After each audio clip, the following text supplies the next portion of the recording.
বন্ধুরা, তোমরা শিশু পার্কে আসলে এই দোলনায় অবশ্যই উঠবা।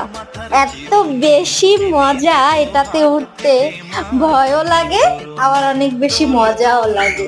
অনেক এনজয় করি এখানে আসলে। আদিবা, ওর খালামণি আর আমি, আদিবার আম্মু, আমরা সবাই এখানে উঠেছিলাম। আমাদের ভীষণ মজা লেগেছে। আর আদিবা একটু ভয় পায় নাই, ও খুব এনজয় করেছে এটা। বরিশালে অনেক অনেক রাইড আছে, তোমরা বরিশালের শিশু পার্কে আসলে এগুলো ট্রাই করবা। দোলনা আছে, তারপরে ঘোড়ার রাইড আছে, ট্রেন আছে, অনেক কিছু আছে এখানে।